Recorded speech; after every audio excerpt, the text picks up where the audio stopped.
I forgot to freaking record, but what I was doing was I was working on putting the electric power steering column into the Camaro. So right here I have a second one.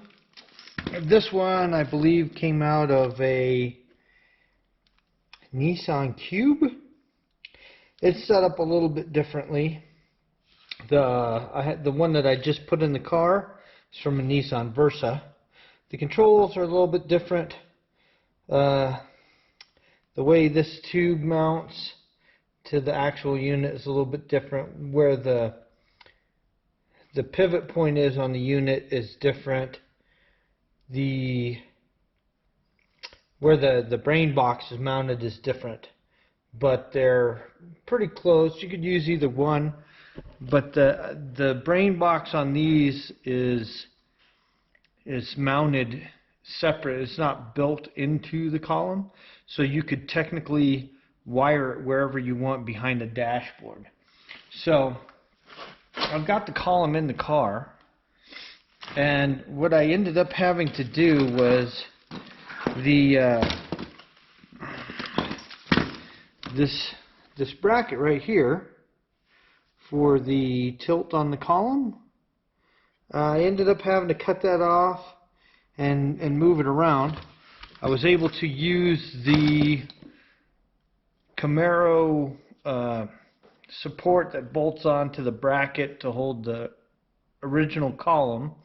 I was able to modify that and weld it to that bracket that I cut off of the Nissan column and get it all to fit. It's still a little bit weak. I'd like to add some like 1/4-inch rod bracing in there, but I've got to be able to make it to where I can unbolt it all for serviceability. But this chunk of my original Camaro rod I will be able to use to link out in the engine bay.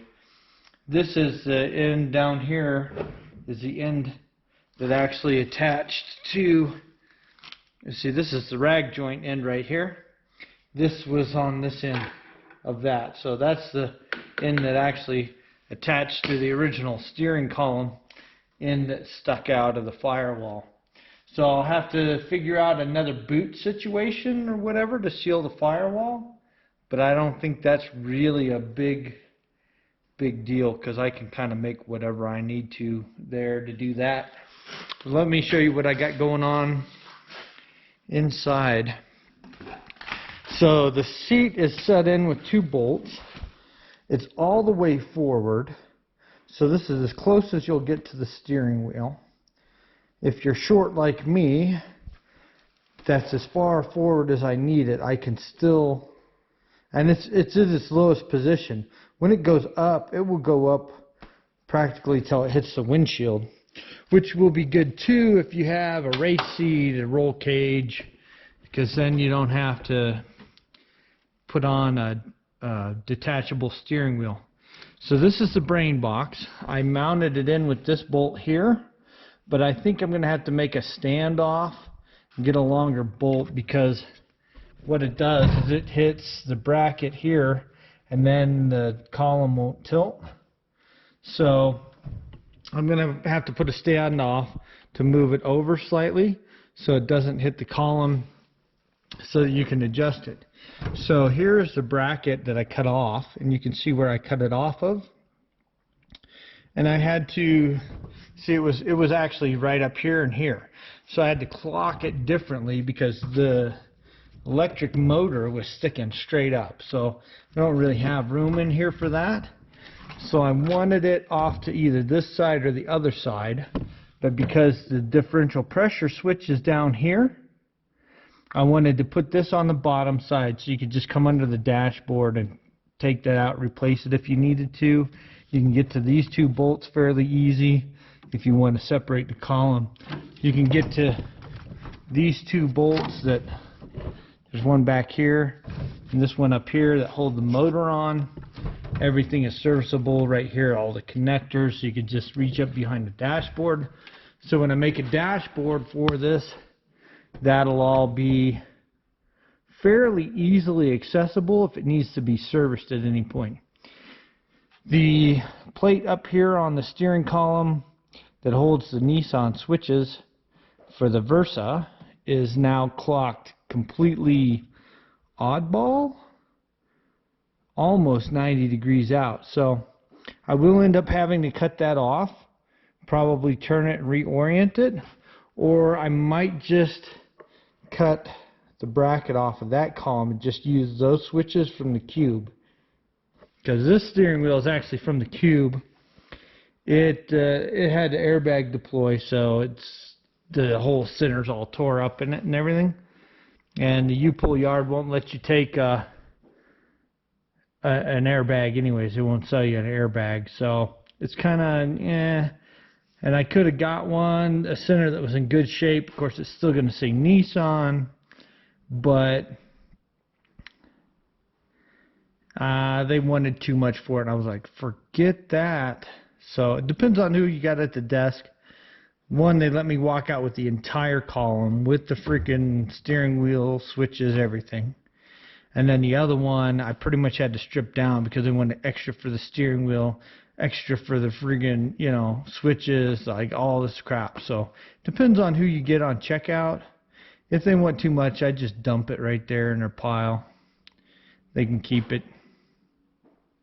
So these are my wires right here to wire all of this in.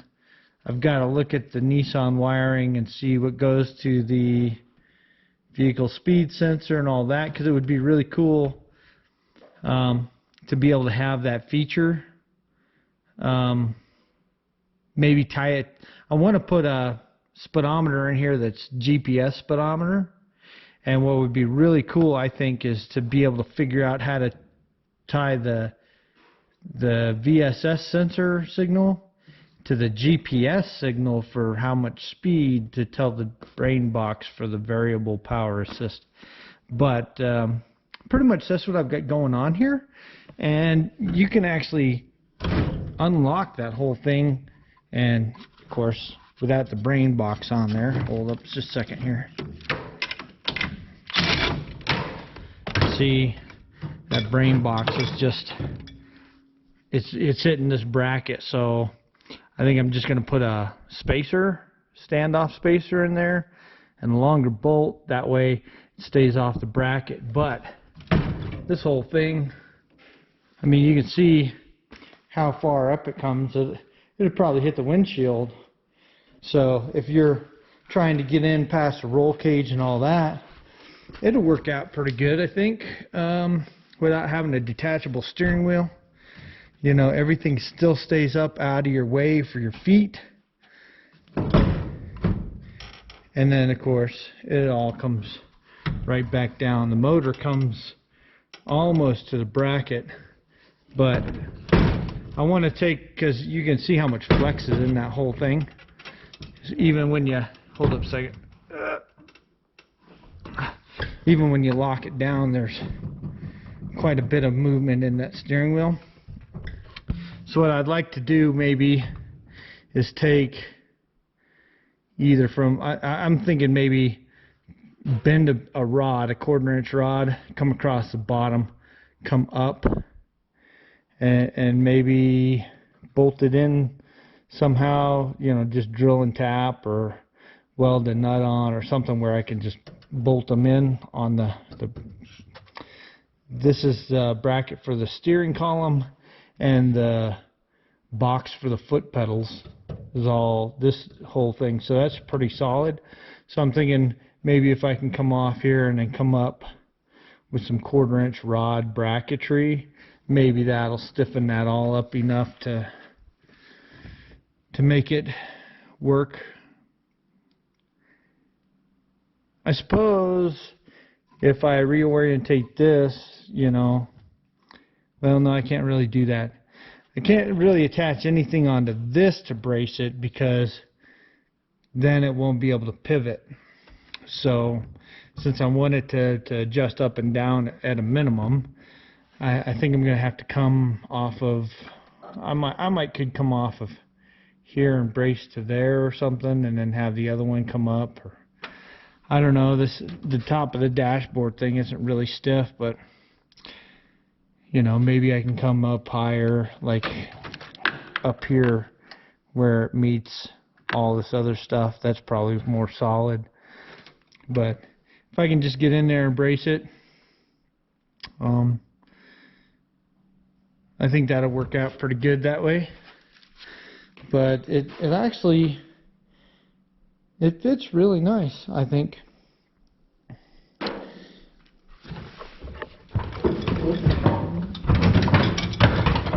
Oh man. So you can see with me in the car, the steering wheel is almost, I mean the seat's all the way forward, so because I'm short, I think that position is pretty good for me. I think if you're a taller person, it's still going to be okay for you because I got the steering wheel right up on me.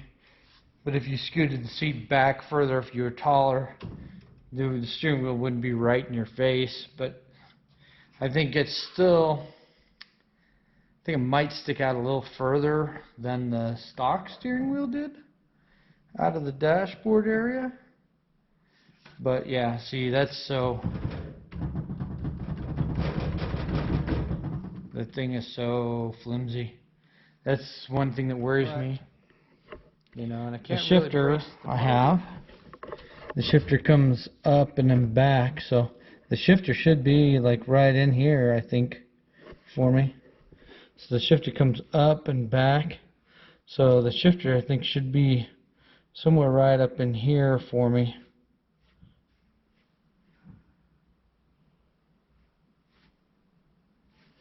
So it should work out all right. And I don't steer with my knees anyway, so I'll never be able to do that anyway, so taller guy, maybe. It's not a really big steering wheel. It's not a really big steering wheel, which is okay with me, because I don't know, and this big fat steering wheel makes it feel like a more modern car. And I'm pretty sure that I can find an aftermarket steering wheel if I wanted to. You know, the big thing is the column, having the column in working. And then, I don't know, I'm thinking dash design, maybe some kind of bezel that rises, maybe just a bit bigger arc than the steering wheel where it's at now. And then instrument cluster down in there. I think I'll get rid of this plate here and give me some more room to kind of have a downward viewing angle of my gauges. I was gonna try and take the box and try and figure out how to mount it up here, but then I'm like, well, if I need the space behind my gauges for wiring and whatever with the gauges, then I don't really want to mess that up. So I don't know. I'm gonna have to do some dashboard design, but the big thing is that can wait until after I'm already going and racing, because I've got to get the body work done. I've got to make it look good. I've got to have it running and driving for the Colorado Springs Airport Attack, because that's my goal. I think it's September 18th or 19th and 20th or something. Yeah, I think it's like the 19th and what's on my board? 19th and 20th. See, it's on my whiteboard over there. Goal is Colorado Springs Airport Attack, 19th to 20th September. Maroon Camaro. Run under 180. Would like to run 140 to 150. Realistically, I'd like to run the 130 to 150, somewhere in there, which is pretty quick in a half mile. And I think my best chance is having the brute torque of that 8100 in here, so. Kind of seems like it's moving slow, but I'm making progress, and as long as I make progress every day, then we're on the right track. So whatever I got to do, you know, a little bit every day something else gets done, even if it doesn't really seem like it. That's what I get the whiteboard for. I can always go to the whiteboard and kind of look and see where I'm at. I've kind of generalized so much that my things to cross off on the whiteboard are big things. But Project Blue Chip here is well on the way. And I'm actually kind of doing more than I expected to do just to get it running, because I don't think I'm going to make Indianapolis. I don't think I'm even going to try. I don't think I'm going to do Hondo. I mean, I missed the first one of the season over in Kansas, which I kind of figured I would, because it was only a couple of weeks, and I'm really tearing into things because I just, for some reason, I can't help myself. I cannot stop. I just tear into it. I get knee deep in a big pile of crap, and then next thing I know, I get overwhelmed. So I'm just trying to stay focused on this one project right now and get it done.